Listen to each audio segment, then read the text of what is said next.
جو میں اس میں جو دیکھ چکا ہوں یا جو شروع میں آپ نے بات کی تھی اس کو کورابوریٹ کیا انتظار پنجوتھا صاحب نے کہ وہ ان کنڈیشنز میں اپنے آپ کو ڈھال چکے ہیں، ایسے آپ مجھے یعنی تصور دے رہے ہیں جو آپ کی علیمہ خان صاحبہ سے بات. اچھا قاضی صاحب، اور ڈیٹیل بات کتنے بجے گئی، کتنے بجے تشریف کیا کیا بات، اور اس کے بعد جیل ذرائع سے، جیل میں خاصا عملہ ہے. آپ یہ کہہ رہے ہیں کہ جیل ذرائع سے بھی بات ہوئی؟ جیل ذرائع 100% میں نے محکمہ جیل خانہ جات کو کور کیا ہوا، میں چھوٹا سا جرنلسٹ ہوں. قاضی صاحب ایک آدمی خان صاحب کے تحریک انصاف کے چیئرمین صاحب کے پاس گیا. اس نے کہا سر آپ تک اب کوئی ہمیں مار کے ہی آئے گا، آپ پاکستان کی جنگ لڑ رہے ہیں. یہ اندر کے کسی جیل کے ملازم نے قاضی صاحب باہر اگر غبارے اڑانے پہ مقدمے درج ہو رہے ہیں، آپ کو پتا ہے غبارہ اس میں کیا کوئی ایٹم بم ہوتا ہے اس میں جو پھٹنے کا خطرہ ہے؟ یہ جو بلون ہے جس سے بچے کھیلتے ہیں، آپ بھی بچپن میں کھیلتے ہوں گے. اس میں بھی خان صاحب کے پاس گئے. اس نے کہا سر افسوس ہے ہم آپ کی مدد نہیں کر سکتے، لیکن آپ سے جو ملک کی جنگ لڑ رہے ہیں ہم بھی آپ کے اس جنگ کے سپاہی ہیں. اس کے بعد انہوں نے پہلے دن ان کے کچھ کیڑے شیڑے آئے، اگلے دن انہیں چھوٹا سا میٹرس مل گیا. اب وہ دیوار بھی اونچی کر دی گئی ہے جو 2-2.5 فٹ کی تھی. اس میں زیادہ خوش ہیں بنسبت زمان پارک کے.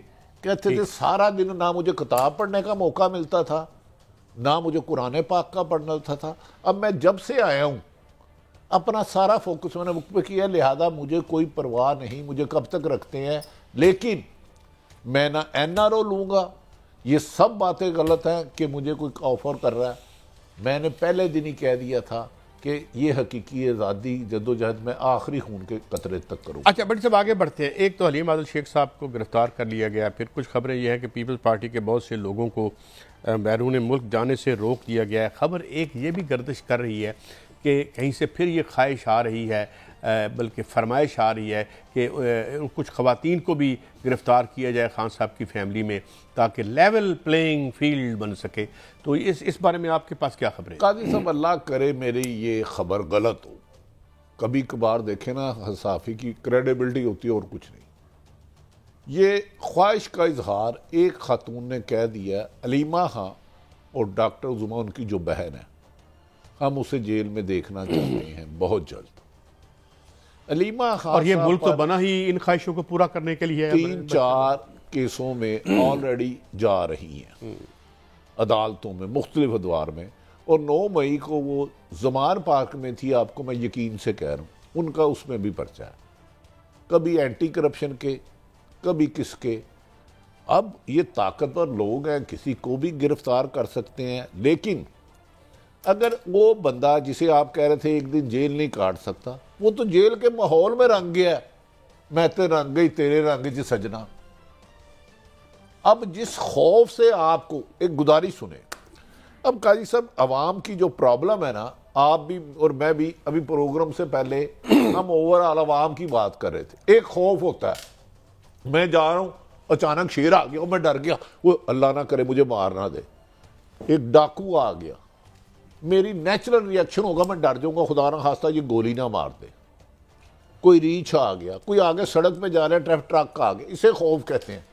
اب یہ خوف اللہ نہ کرے نفرت میں بدل رہا ہے. جتنی مہنگائی ہو گئی ہے لوگ حکمرانوں کا نام نہیں سننا چاہتے. اسحاق ڈار صاحب تشریف لے جا چکے ہیں، میاں نواز شریف صاحب تو پہلے ہی اپنی صحت کے ذمہ میں باہر ہیں، شہباز شریف صاحب چلے گئے ہیں. اتنے ہن کنے رہنا ہے؟ ہمیں نیگٹیو نہیں سوچنا چاہیے. جب ایک ہمیشہ ہمارے پولیٹیشنوں کا ہی کام ہے حکومت بنانا، چاہے وہ تحریک انصاف ہو یا چاہے مسلم لیگ نون ہو یا پیپلز پارٹی ہو. گزارش ہے جب وہ حکمران تھے تو خرچہ شرچہ چلتا رہتا تھا، ادھر کو بڑا پروجیکٹ آ گیا اربوں روپے کا جاتے جاتے دے گئے. اب آپ کو پتا ہے وہ UK میں چلے گئے، اسحاق ڈار صاحب بھی محترم، شہباز شریف صاحب بھی. ادھر پر آور ڈیلی ویجز 10 پاؤنڈ ہے اور 1 پاؤنڈ 400 روپے سے اوپر ہو گیا. اگر ادھر جا کے وہ کوئی محنت مزدوری کر کے اپنی فیملی کے لیے اسحاق ڈار صاحب محنت کر رہے ہیں تو اس میں آپ بھی محنت کریں. حسن کیوں کر رہے ہیں؟ میں تو یہ کہتا ہوں نہیں یہ دیکھیں قاضی صاحب, ڈو یو تھنک اس کے علاوہ کوئی اور وجہ ہو سکتی ہے؟ نہیں, یہ تو ساری انہوں نے اپنے تنخواہ میں سے پیسے پسنداز کر کے بچوں کو کاروبار کروایا تھا ماشاءاللہ, اور پھر اس میں اللہ نے بڑی ترقی دی. ترقی پتہ نہیں کہ بچوں کی کیوں ہوتی ہے, ہمارے بچے کھجل ہو جاتے ہیں, مگر کوئی بات نہیں. آپ کیا فرما رہے تھے بٹی صاحب؟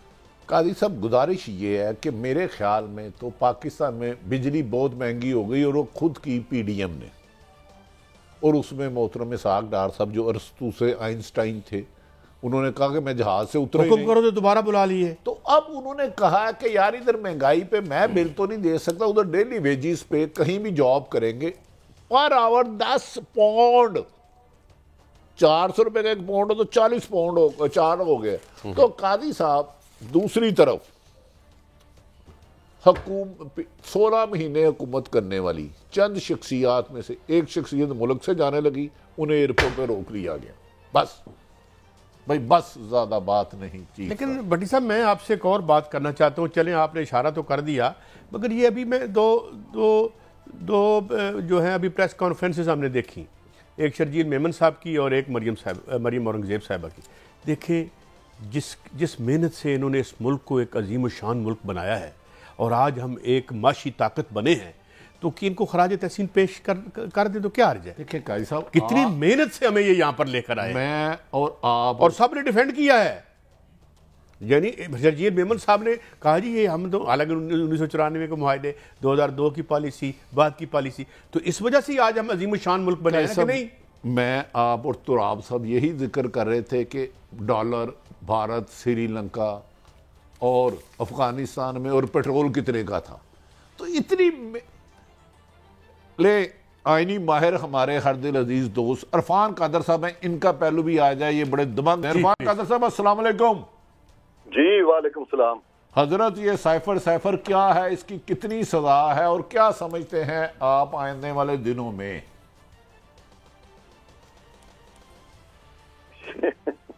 اس پہ دیکھیں, اب آپ کے سامنے ہے سائفر, اس پہ وہ خان صاحب نے یہ کہا تھا کہ ان کی حکومت جو ہے وہ اس کے ذریعے گرائی گئی ہے, اور جس سے کہ وہ ثابت کر رہے تھے کہ ان کے جو مخالفین ہیں وہ باہر کی قوتوں کے ساتھ ملے ہوئے ہیں.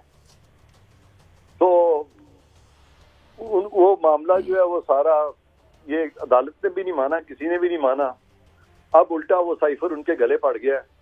تو یہ سارا معاملہ ہے سائفر کا, تو اس سے زیادہ میں اس پہ کچھ بھی نہیں کہنا چاہتا فی الحال. نہیں, آپ کی رہنمائی, یہ مقدمے میں ان پہ ایلیگیشن ہے کیا؟ ہم سرا یہ یقیناً آپ ایک آئینی ماہر ہیں اور ماشاءاللہ ایک بہت اچھا نام ہے آپ کا. ایلیگیشن جو لگائی جا رہی ہے وہ یہ لگائی جا رہی ہے کہ یہ آفیشل سیکرٹ تھا, اور آفیشل سیکرٹ جو ہے اس کو آپ نے حلف اٹھایا ہوتا ہے کہ آپ ان کو آؤٹ نہیں کریں گے, اور یہ روح گردانی کی اپنے حلف سے, اور ایک قانون بنا ہوا ہے آفیشل سیکرٹس ایکٹ, اور یہ بھی کہا جا رہا ہے کہ آفیشل سیکرٹ ایکٹ کے تحت پاکستان کی جو سالمیت ہے, پاکستان کے جو تعلقات ہیں اہم ممالک کے ساتھ, اس سے پاکستان کی سالمیت کو بھی دھچکا لگا ہے ساری چیز سے, اور آفیشل سیکرٹ ایکٹ میں اس طرح کی چیز جو ہے اس کو خلاف قانون کہا گیا ہے, اس کی سزا ہے, لہذا ان کے خلاف یہ کیس بنا دیا گیا ہے, اور اب ان کو وہ فیس کرنا پڑا.